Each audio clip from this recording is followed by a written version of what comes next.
SLBC tunnel వద్ద rescue operation కొనసాగుతోంది.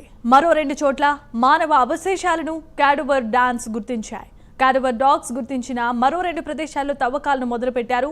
Cadaver dogs గుర్తించిన ప్రాంతాలను D1, D2, D3గా మార్క్ చేశారు. D2 స్పాట్ నుంచి ఇప్పటికే పంజాబ్కు చెందిన గురుప్రీత్ సింగ్ మృతదేహం లభ్యమైంది. మరో 2 చోట్ల 9 మీటర్లకు పైగా తవ్వకాలు కొనసాగుతూనే ఉన్నాయి. రేపటిలోగా మరొక మృతదేహాన్ని గుర్తించే అవకాశం ఉన్నట్లుగా తెలుస్తోంది. ఇక రేపు టన్నెల్ దగ్గరికి మంత్రి ఉత్తమ్ కుమార్ రెడ్డి వెళ్లనున్నారు.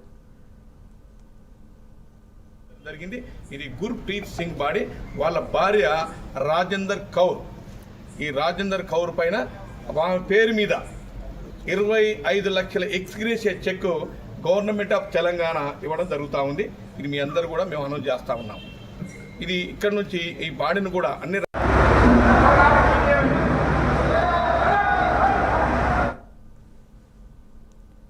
రైట్. ఇక ఇదే అంశానికి సంబంధించి మరిన్ని అప్డేట్స్ ను మా కరెస్పాండెంట్ హరిశంకర్ అందిస్తారు. హరిశంకర్, చెప్పండి.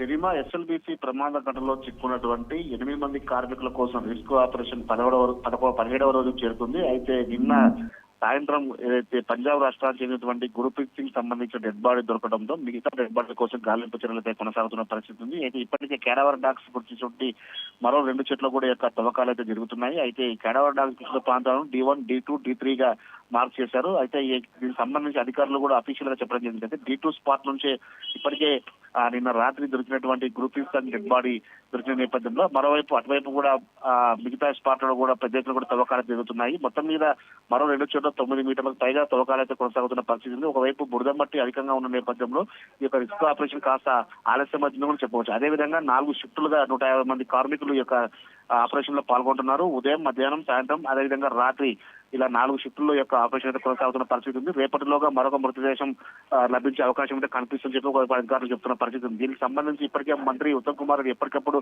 అధికారులతో టెలికాన్ఫరెన్స్ నిర్వహిస్తున్నారు. మరోవైపు రేపు ఇక్కడికి వచ్చే అవకాశం ఉన్న నేపథ్యంలో రేపటి వరకు ఖచ్చితంగా మరొక డెడ్ బాడీ కానీ మిగతా కార్మికుల ఆనవాళ్ళకు గుర్తించే ప్రయత్నం అయితే కొనసాగుతున్న పరిస్థితి ఉంది. అదేవిధంగా దీనికి సంబంధించి ముఖ్యమంత్రి రేవంత్ రెడ్డి కూడా రేపు ఎస్ఎల్బీసీకి సంబంధించిన అధికారులతో సమీక్ష సమావేశం నిర్వహించే అవకాశాలు ఉన్న నేపథ్యంలోనే పెద్ద ఎత్తున కూడా ఈ రెస్క్యూ ఆపరేషన్ కొనసాగుతుంది. ఇప్పటికే ఎన్డీఆర్ఎఫ్, ఎస్డీఆర్ఎఫ్, అదేవిధంగా ఇండియన్ ఆర్మీ, అదేవిధంగా సింగరేణికి సంబంధించిన కార్మికులు పెద్ద ఎత్తున కూడా ఈ యొక్క ఆపరేషన్ లో పాల్గొంటున్న నేపథ్యంలోనే మరోవైపు ఈ యొక్క కన్వేయర్ బెల్ట్ కూడా అందుబాటులోకి రావడంతో ఒకసారిగా దీనికి సంబంధించిన బురద మట్టి కావచ్చు, నీటిని కూడా బయటకు పంపించే ప్రయత్నం అయితే చేస్తున్నారు. చూడాలి మరి ఈ రోజు సాయంత్రం వరకు లేదంటే రేపటి వరకు మరో మృతదేహం లభిస్తుందా, లేదంటే మిగతా మృతదేహాల కోసం గాలింపు చర్యలు కంటిన్యూగా కొనసాగుతాయని వేచి చూడాల్సిన అవసరం అయితే ఉంది.